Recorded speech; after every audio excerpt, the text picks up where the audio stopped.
Hey, Rabanzo here. My guest for this episode is Bruce Wawrzyniak of Now Hear This.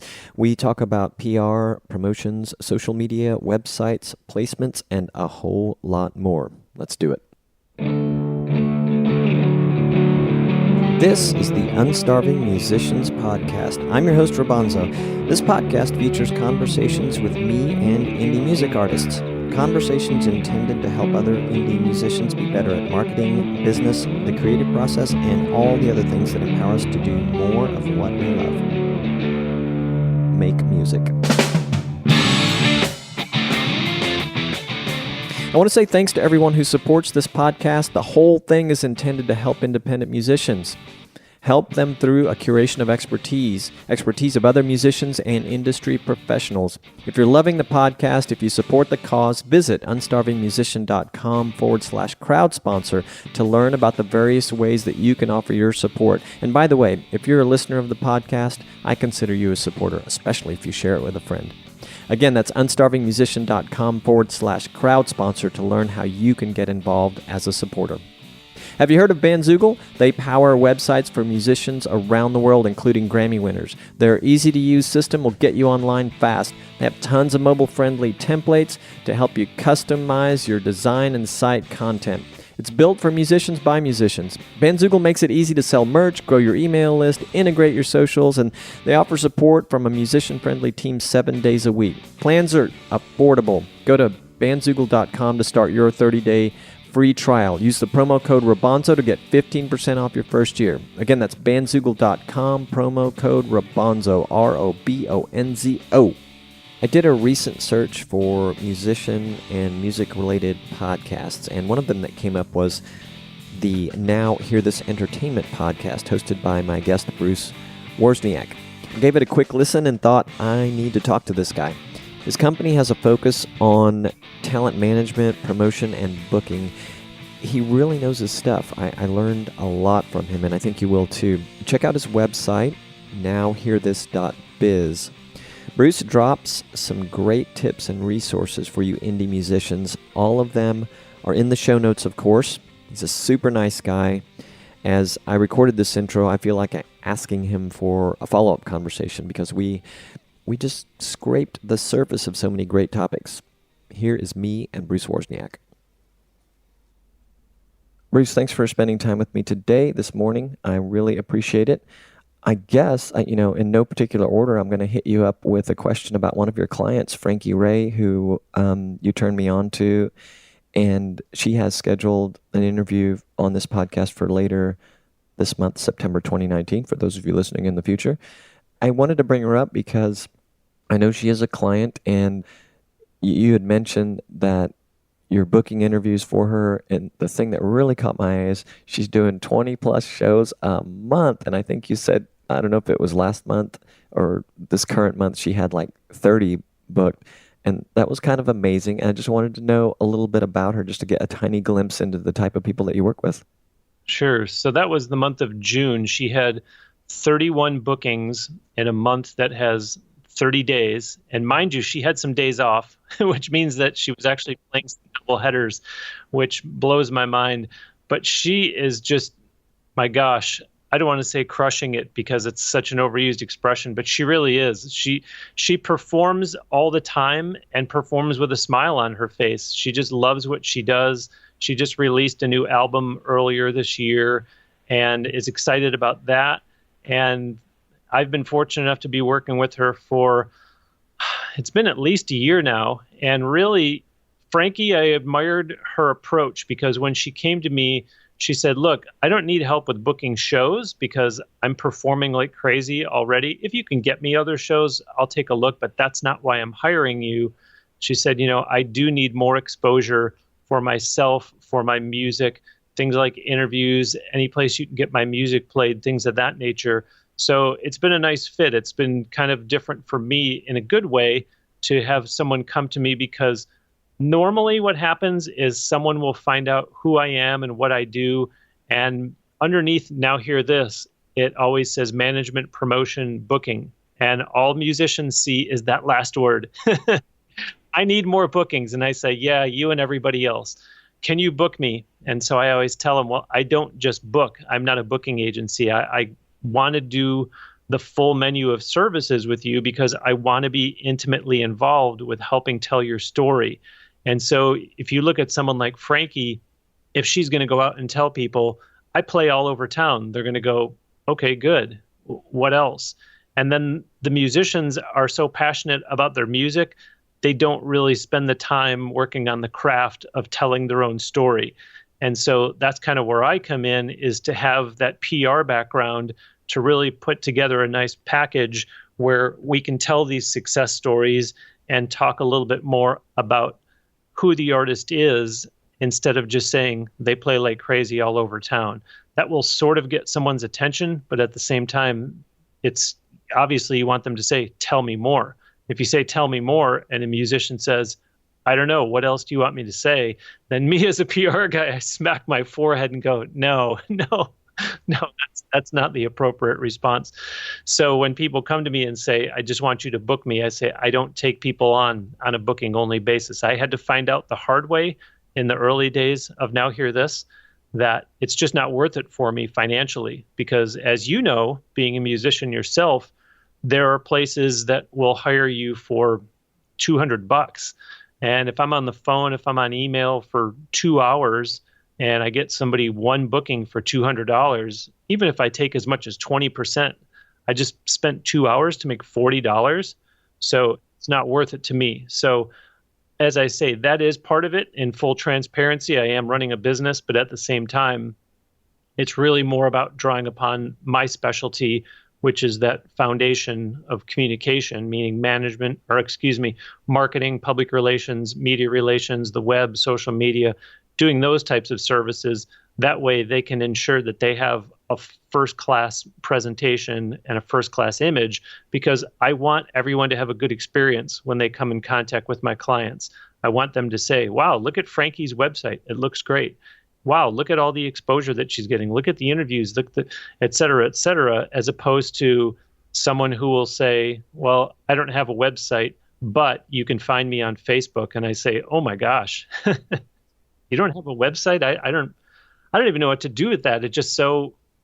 It's mind-boggling for someone to not have a website. To me, a website is so common sense that it's almost, we're not even going to talk about that because I just assume you have one, and let me just see how it looks before we talk about what else we're going to do. So if you tell me you don't even have one, and as you and I will talk about, since I host a podcast too, when I'm looking at musicians as a guest and I say they don't even have a website, then it automatically plants a seed in your head.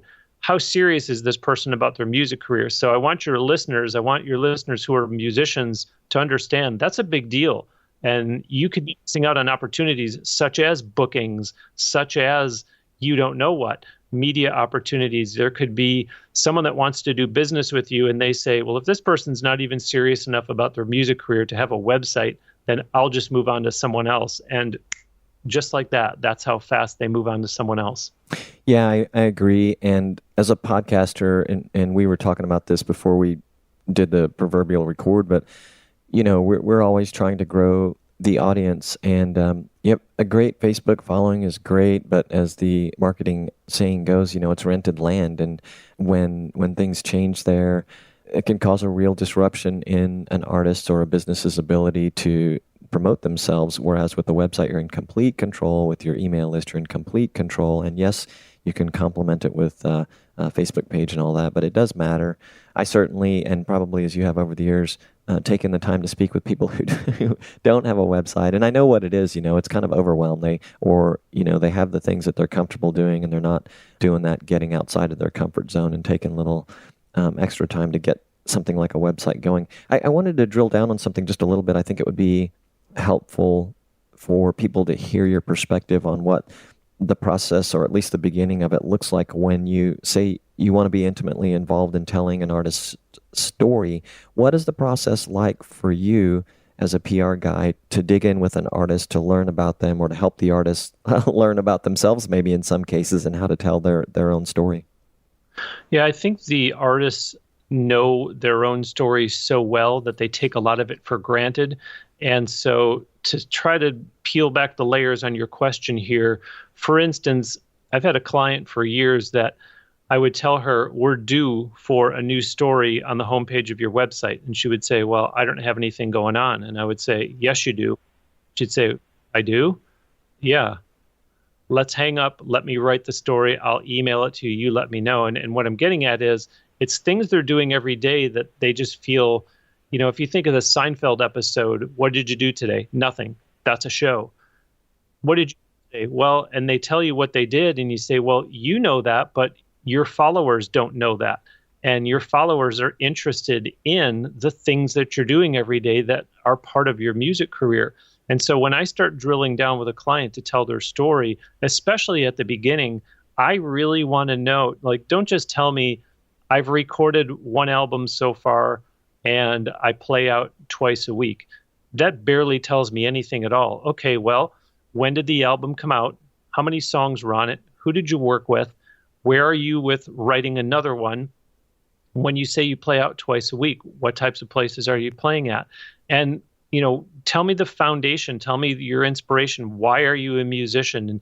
And you can start, Rabanzo, pulling information out of artists that, again, like I said, to them is kind of old hat, that they almost don't think people want to know about that. But again, that's how you tell that story, because all of a sudden what I find is the more questions I ask and the deeper I go, all of a sudden you uncover that there's a story there.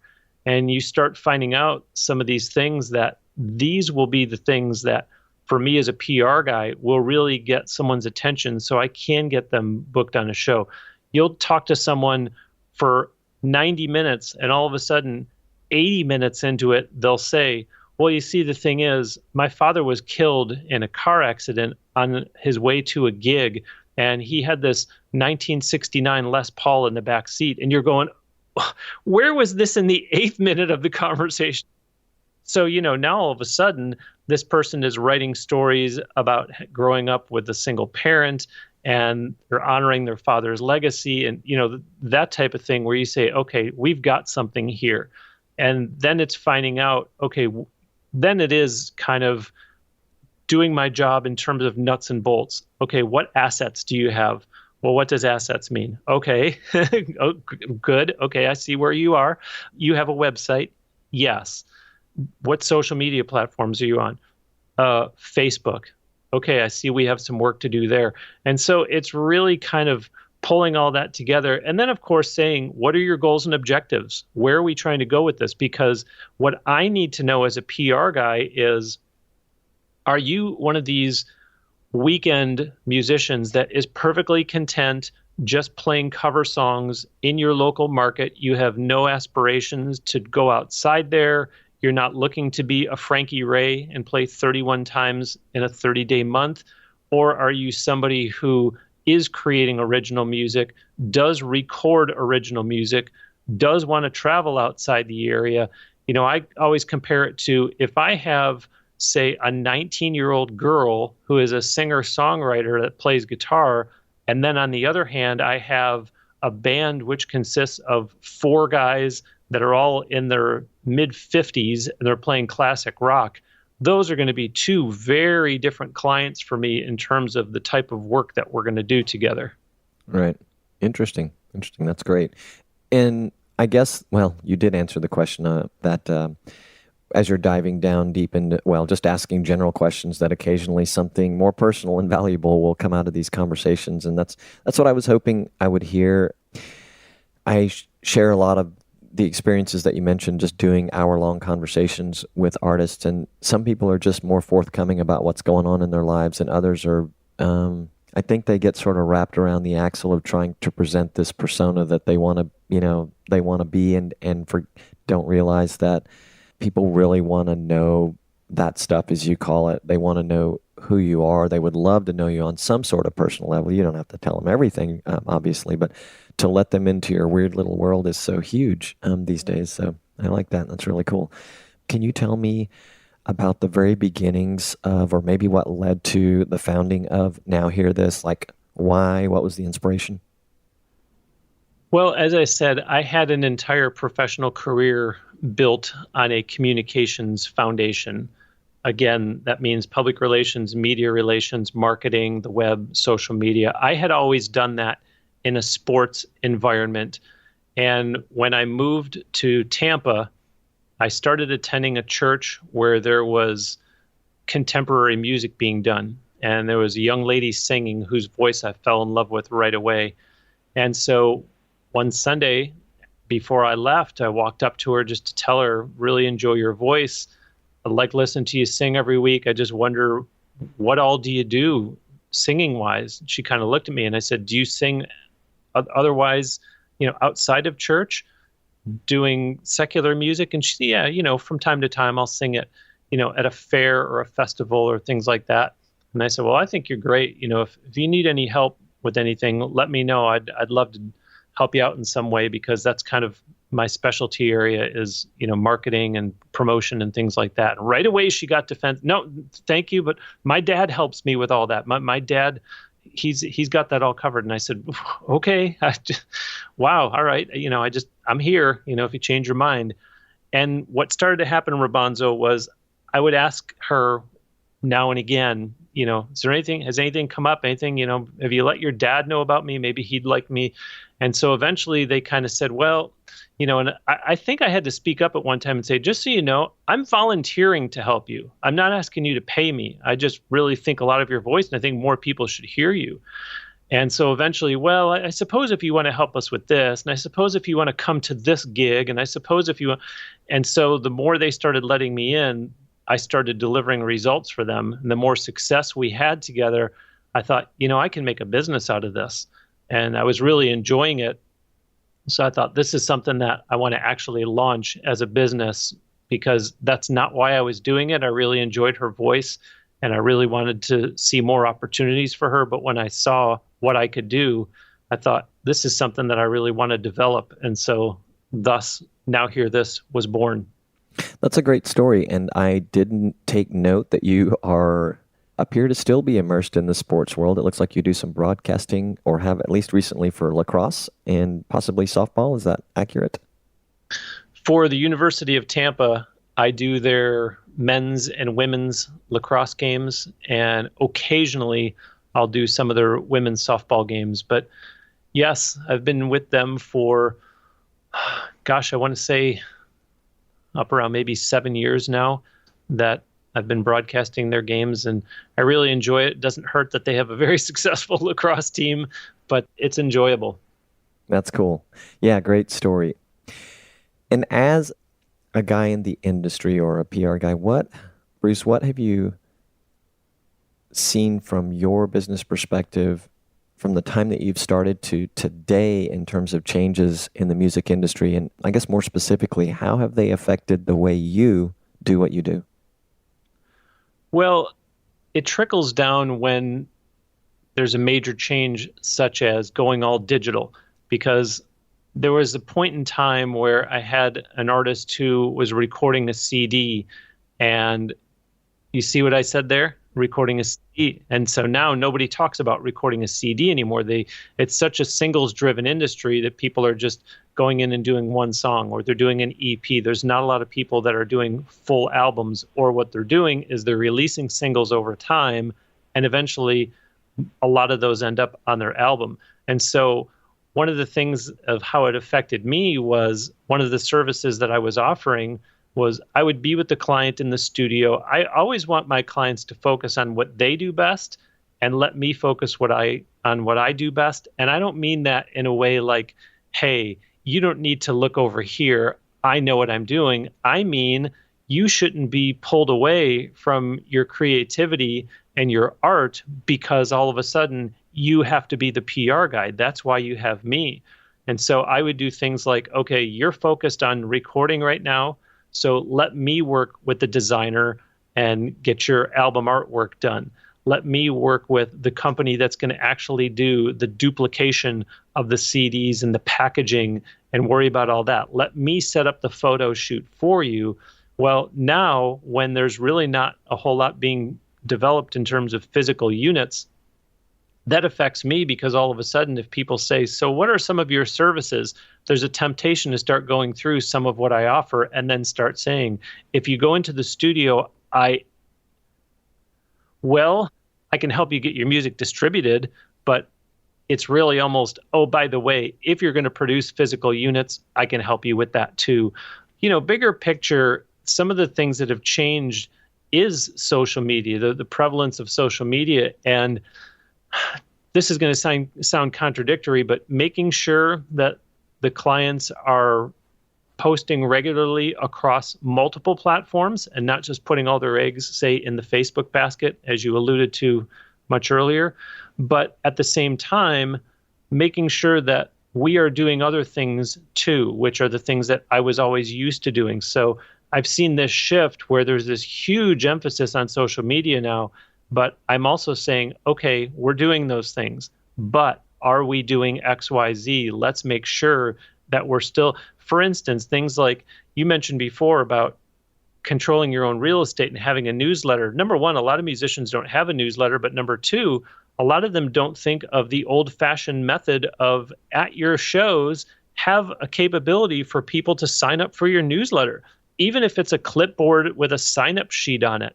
And so you sometimes forget that, okay, all this stuff is digital now, so people will find it. Well, not really. That's like I speak at podcasting events and I say, just because you have a podcast and it's on iTunes doesn't mean people are going to find it. And the same thing with your newsletter if you're a musician. Well, just because you have one and it's on your website, you've got this captive audience at your show. Let them know. And, what else do you have for them to walk away with? Don't focus on, I plugged my Twitter, I plugged my Instagram, I plugged my Facebook, I plugged my Spotify. Well, you're just assuming that everyone's going to take out their phone while they're listening to you perform and they're going to follow you, or they're going to buy your music or they're going to stream your music on Spotify. What do you have for them to walk away with that's free? That's free, a little postcard or a business card or something, so that the next morning they don't say, that girl was really good last night. What was her name? Frankie something. You got to have something for people to walk away with. And so as things have shifted and there's this big focus on social media, I make sure that they're where they need to be, but I also make sure that we're doing the other things so that it's not putting all your eggs in the social media basket and then kind of taking that build it and they will come attitude. Well, I'm on all the socials I need to be on, so now let's sit back and put our feet up and wait for the followers to flock to these accounts. That's good stuff. And for those of you who are like, oh yeah, I should do that, and what I'm referring to is get a little old-fashioned at your shows and encourage people to, or at least invite them to sign up for your email list. There is a back episode where I nerded out with my guest about some tricks that we enjoy.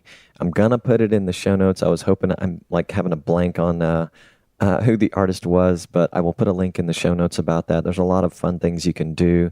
And I think it's really just like everything else as an artist, just giving people an opportunity to support you and to be part of your community and giving them lots of different ways to do that. And that particular conversation I'm referring to gets into that. I want to ask you one thing just to make sure I didn't miss something, because we're doing the Skype thing today. You said, well, if you go into the studio, and then I heard nothing. Was that for dramatic pause, or did the audio drop out on me? The audio may have dropped out. I was saying that if you go into the studio, you're going to specialize on what you're doing, which is going in and record there. There was a part where I did a dramatic pause, as in you're going to go into the studio, and I dramatic paused because I thought, well, if I'm pitching that to someone now, I'm tempted to say I can handle all the packaging and the photography and the design work, but oops, that probably shouldn't be what I lead with as my quote-unquote sales pitch now, because so few are doing physical units. There is something that I wanted to throw in, though, when you were just talking about at your live show, which is I noticed that a lot more artists nowadays are asking people to tip them electronically, and some will even put signage near their microphone or near where the tip jar would normally be. But I would encourage those who are listening who are doing that still have a physical tip jar anyways, because there's still a crowd out there that doesn't like putting their credit card information on the internet. They'll say, I'd rather just give this guy a few bucks, but he doesn't have a tip jar up there, or he's got some Vimo thing, they'll pronounce Venmo wrong or whatever method you're for. So, don't literally leave money on the table, because if that's the only option you're giving people is to tip you through whatever it is, and mind you, they may want to send you money through the Cash app, but you're only advertising Venmo. So they may think, well, I don't have Venmo. I'm not about to sign up for another app on my phone, another account of some kind. So just be leery of those things, because you might be missing out. That's a great point. And just a side note about the physical tip is some people get a lot of joy out of dropping some cash in a tip jar for you too. But yeah, good point. Thanks for bringing that up. I noticed, and now it makes perfect sense to me, you're running what appears to be a great business. But one thing I don't see a lot of, and perhaps not enough of, from people in the business and perhaps music artists, is doing anything whatsoever on LinkedIn. As in, I don't see them doing anything there. You are doing a lot of stuff there. Again, it makes perfect sense because of who you are in terms of your business. But I did want to ask, because you feature a lot of work for great reason on your LinkedIn posts, which includes many of your clients who are music artists. Can you talk a little bit about the effects that has for how you're helping your clients, or maybe some other facet of your business? And do you think there is value for music artists to be present on LinkedIn as one of the social media platforms? It's interesting that you bring that up, because there's a listener of my podcast who I notice, and he's a musician, that he engages with my LinkedIn posts very frequently. And I say, good for him, because as you're shining such a bright light on, there is a void there. I think musicians are saying, LinkedIn, I'm not really sure what that is, but I know it's not for me. I think it's some business thing. Well, guess what? You're in the music business. So why wouldn't you put yourself on a business platform? Because this individual that I'm talking about, he will post on his LinkedIn if he's doing something in conjunction, say, with Gibson, or if he's doing something in conjunction with, say, a charity. And all of a sudden, this does kind of fit into the business scene. Now, you don't want to post on LinkedIn about every single gig that you're playing, because eventually people are going to get annoyed and say, that's not what this is for. You don't come on LinkedIn to tell us about all the bars and the clubs that you're playing at. But when you can put a spin on it, if you show them that you are getting interviews, they're going to start to see that, okay, this person seems like they're really entrenched in the music business. And so what I'm doing is I'm showing what I'm doing for my clients. Thank you to Rabanzo for interviewing singer-songwriter client Frankie Raye for the Unstarving Musician podcast. And so people are seeing, who is this Frankie Raye person that she's getting interviewed? And wow, look at Bruce and the placements that he gets for his clients. So LinkedIn is a real valuable tool for me as a business owner, but it's a good tool because I know who's on there. So every Monday I publish a blog on my website, and I make sure on LinkedIn I tell the LinkedIn community about the blog that I published, because sometimes it's not unlike the ebook series that I published.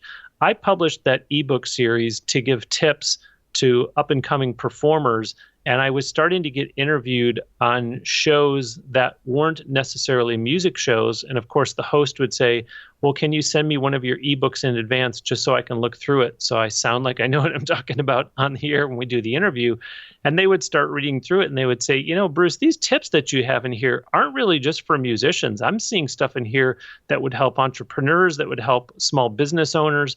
And so that's why if you go to my blog and you look from time to time, you'll say, well, this could really apply to a lot of different people. And so thus I'm casting a wide net when I'm posting on LinkedIn.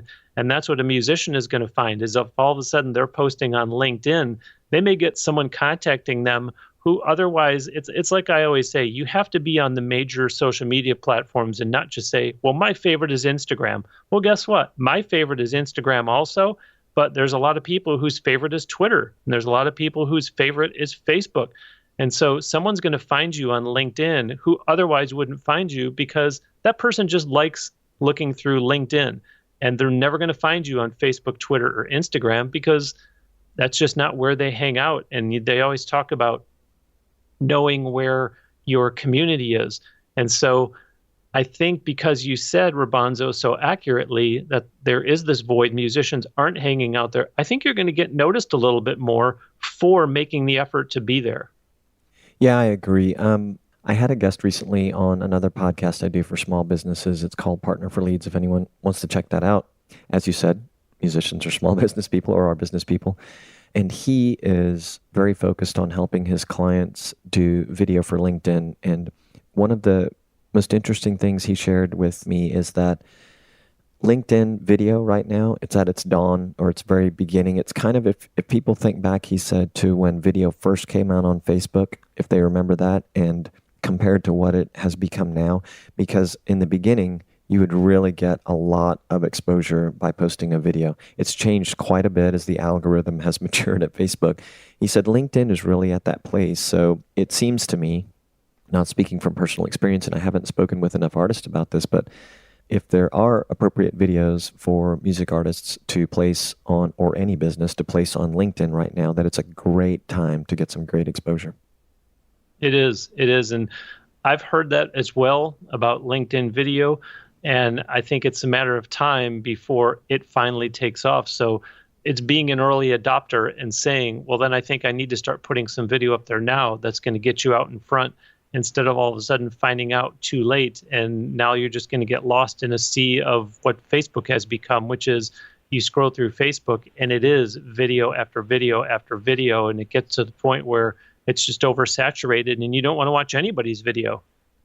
Who has that kind of time? But the other tip I would give people, though, is, if you are going to post a video on LinkedIn, it should be, say, an interview that you did, or if it's just a little 60-second trailer that you've done for something. But if you're posting something that's 45, 50, 55 minutes long, that's long form video. That goes on YouTube. You need to have a 1, 2, 3 minute version of it on LinkedIn that people might stick around for. But make sure you know that distinction, because otherwise you're going to put yourself through all this trouble and get your hopes up, and your expectations are not going to be met because people are going to say, no, we don't come on LinkedIn to watch 45-minute videos. Great tip. You mentioned your ebook series. Is the best place for people to find that on the blog at nowhearthis.net? brucesbonusbook.com is the quickest way to get to them.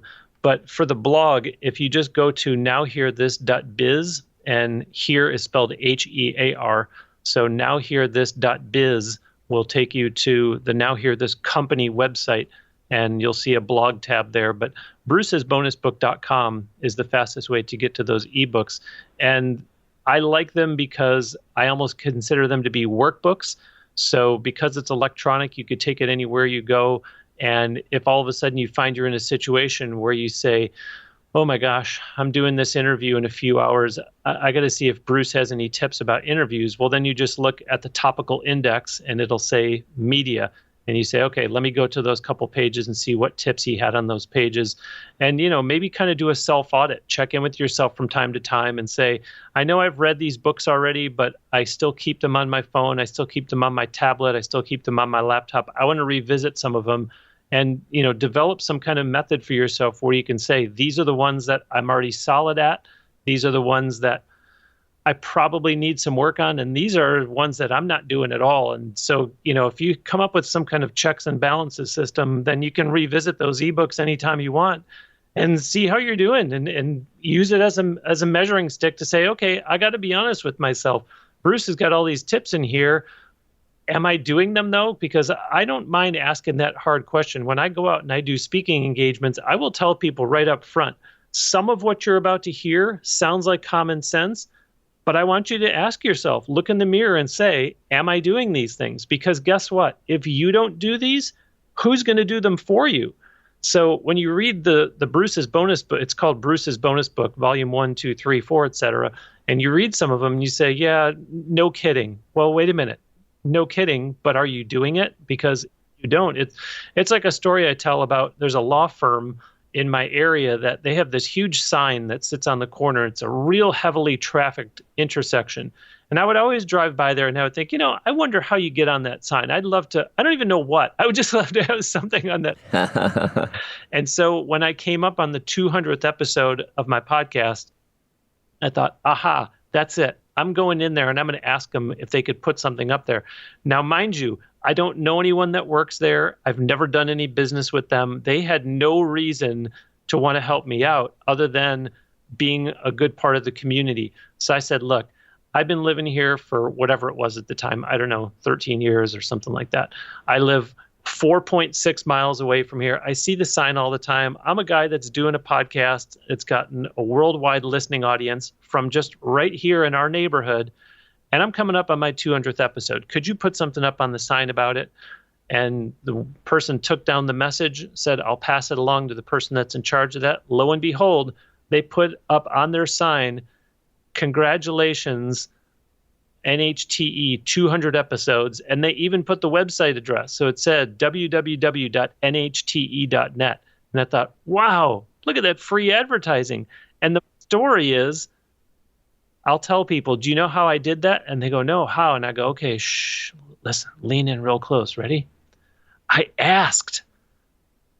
I mean, that's all you got to do is ask. But then I followed up by saying, if I hadn't gone in there and asked, nobody was going to go in there on my behalf and ask for me. And these people, unless they just happen to be listeners of the Now Hear This Entertainment podcast, they're not going to go, hey, that guy's coming up on 200 episodes. We should do it. So, it goes back around to the ebooks and looking at the things and saying, okay, Bruce has got these tips in here, but am I doing them? Because the ones that I've noted to myself that I need to do them, because if I don't, someone else isn't going to do it for me unless I hire someone.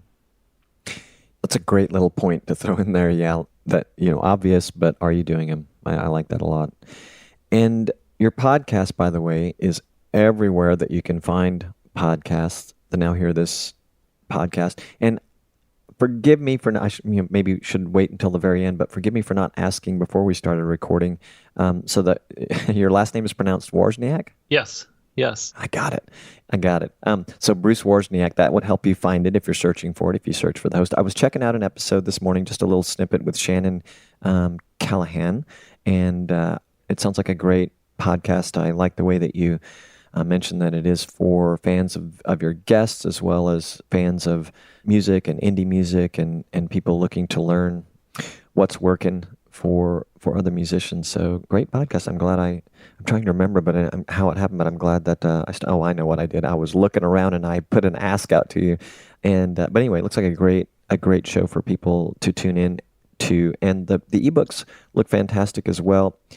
If anybody does, it's great, by the way, that you created the second URL, nowhearthis.biz, and here's HEAR, as you said, because it's much easier to find than the one that I didn't mention had hyphens. But if you do find yourself on the blog, you have a lot of content, so maybe you have even lost track, Bruce, but you will also see Bruce has one of his bonus books right there, and if you click on that, you can work your way into the list of other volumes that are there, and it looks like some really good stuff.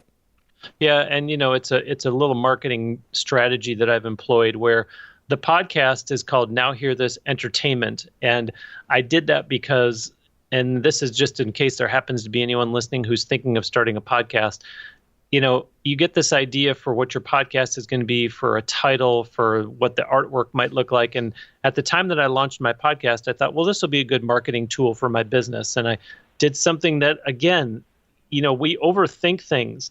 And I thought, well, I guess I'll just probably call it Now Hear This. Maybe I should go on iTunes first and look and see if anyone's already using that name. And somebody was. So I thought, well, I'm going to be talking with entertainers on the show. So what about Now Hear This Entertainment? So it gets a little confusing that the business is called Now Hear This, but the podcast is called Now Hear This Entertainment.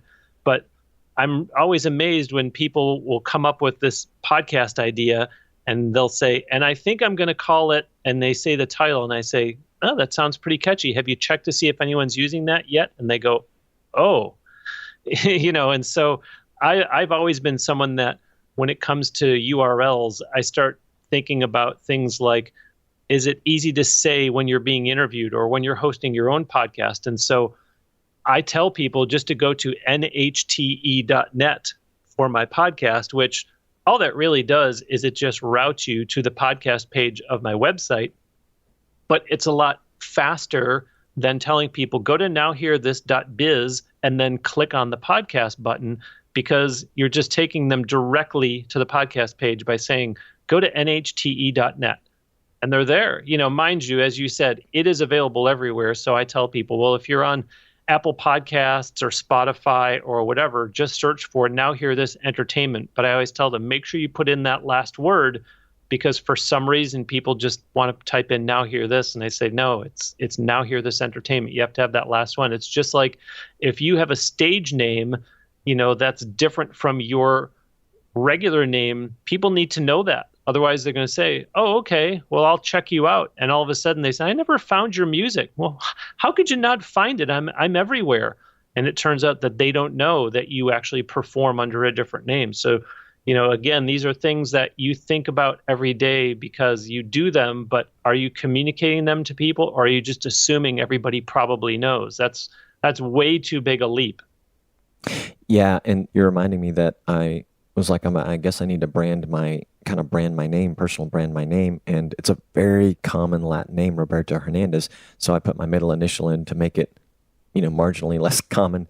But more and more, I tend to lean on my stage name and Robonzo, and so yeah, maybe it's probably time to go back in and see if it's worth updating the author name. And those were great tips. You actually threw in a couple there inadvertently. The second one about creating these useful, easy to remember URLs to go to pages that are just on your main website, and of course looking for an existing podcast that uses your title. I've seen some really big podcasts make that very mistake, and so it takes some work to overcome it.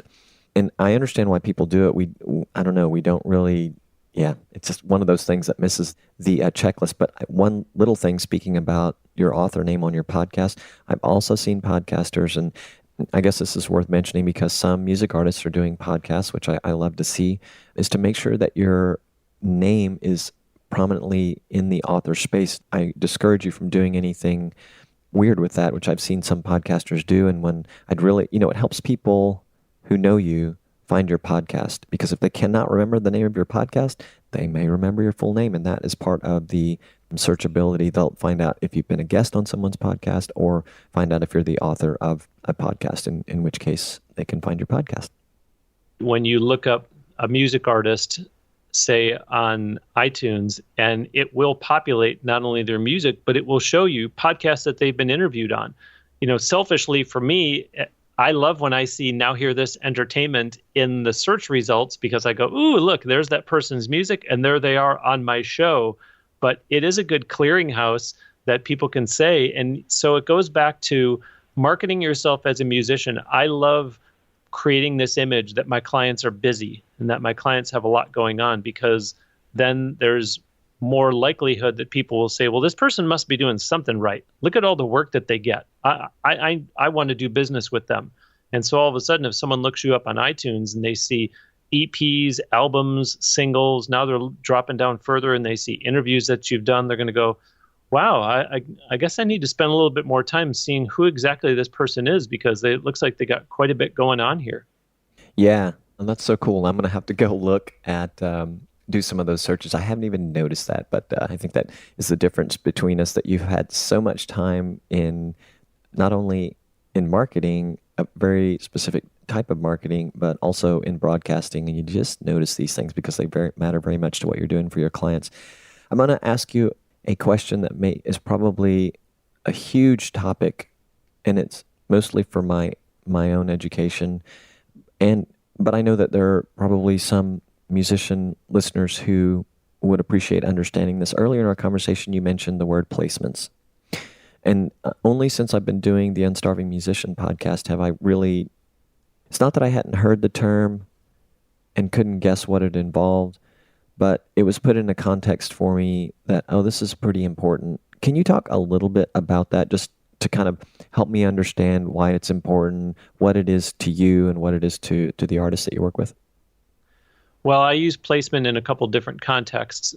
The first definition that I think of when I hear the word placement in the music business is film and television. And that's just become so huge, as we all know, over the past several years. Everybody wants film and TV placement. If your listeners are going, great, awesome, he's going to tell me how. No, I really can't. I mean, I can tell you that there are a number of ways that you can get film and TV placement, but I can't give you one magic answer that says, just do this and your song will be played on a major television network show. No, what I will tell you is this. Think a little outside of the box as it relates to, I was just interviewing someone for Now Hear This Entertainment, where this person, this artist, he has been getting so many song placements on the Food Network. Think about that, on the Food Network.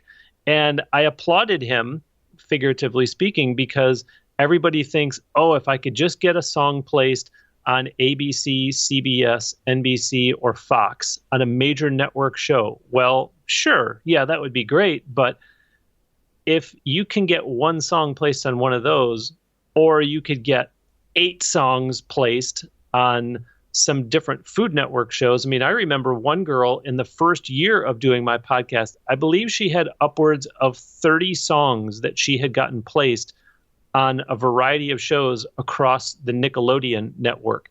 I mean, that's good work if you can get it. Now, there are services that you can work with. There are publishers that are supposed to do that, where there's so many different ways that you can get it. It is something that everybody wants to do nowadays. I mean, there's Taxi. Some of your listeners might be familiar with that website, which, is another way to try to work towards getting film and TV placement. But just know that you're not the only one with that idea. So you are competing against lots and lots of individuals like yourself, but you're also competing against corporate America in the music world, where this is all these people do all day long for their job, is trying to pitch songs for film and TV placement. I also use the word placement in terms of the media. So trying to get yourself placed into a television show. And I'm talking about, say, a morning magazine show where they're interviewing people live in the studio. Sometimes they'll let you perform. I'm talking about placements of getting yourself onto a morning radio show. I'm talking about placements where they're actually writing about you as a feature story in the newspaper, not just some little 3-sentence, John Doe will be performing Saturday night at 8 p.m. at the Downtown Music Hall. Tickets are available through his website, johndoemusic.com. That's fine, but I'm talking about some significant placements, because looking at it from the standpoint of, if you would try to buy that time on the TV station, if you try to buy that time on the radio station, if you would try to buy that space in the newspaper, that's some big time advertising dollars. So to get those kind of placements at no cost, and then what you can do with that exposure is even better, because what I encourage people to do is, if you get interviewed on the radio or you get interviewed on an audio podcast, turn that into a video and put it on your YouTube channel. And here's how you do that. When the audio is playing, you drop in different pictures, because nobody likes those YouTube videos where it's just one still image through the entire thing. If it's a 45-minute interview, nobody likes sitting there staring at this image on their screen for 45 minutes. So when Rabanzo is talking, I would have his picture up there. When I'm talking, I would have my picture up there. The next time it goes back to him talking, I would put his podcast logo on there. If I'm talking about the Bruce's Bonus Book ebook series, I would put up a cover from one of the ebooks. Then it goes back to him. I might put his picture up again. Then it comes back to me. I might either put my picture or the Now Hear This company logo. If all of a sudden we start talking about the Now Hear This Entertainment podcast, now I'm going to put up the podcast logo. So it holds the listener's interest, because you're showing them different images to watch on YouTube. And guess what? YouTube is the second largest search engine in the world. So there's going to be people who discover you on YouTube who otherwise might not have discovered you, because you're just assuming that they're listening to Rabanzo's Unstarving Musician podcast. Well, if they don't, they're missing out. But guess what? Now they have discovered you. They've discovered his podcast. And it's all because you took the time to make a video out of an audio interview that was done. And you're leveraging YouTube, which, as we all know, is the absolute worldwide leader in video. I am so thankful I asked that question. You've given me a lot to think about, and I know it will be great for listeners of my podcast to hear that. Bruce, you have so much going on online, and I suspect that your work goes well beyond PR for music artists, and you also have some great resources. So beyond visiting brucesbonusbooks.com or nowhearthis.biz, is there somewhere that something you would like to ask listeners to check out, or some sort of actionable something you'd like to propose for them?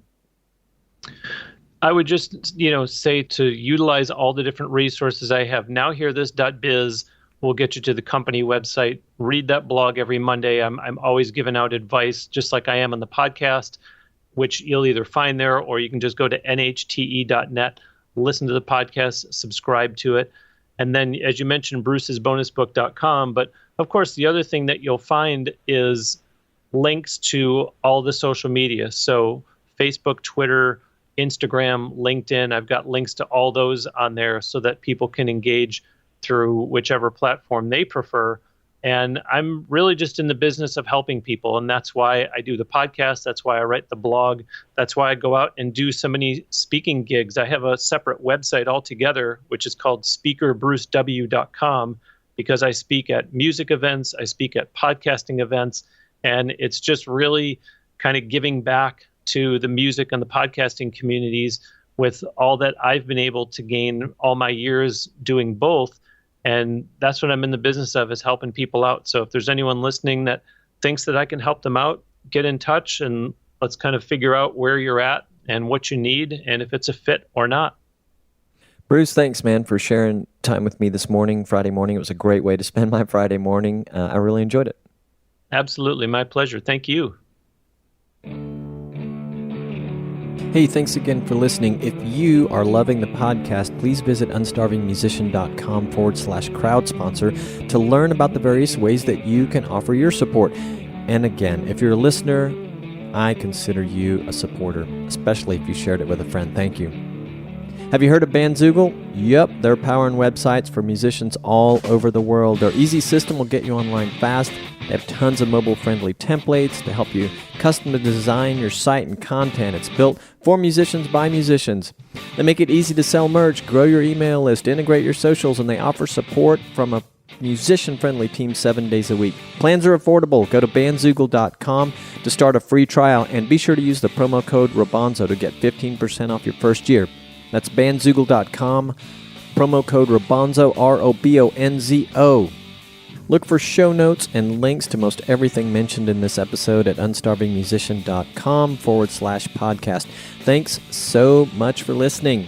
With a whole lot of gratitude, peace, love, and more cowbell.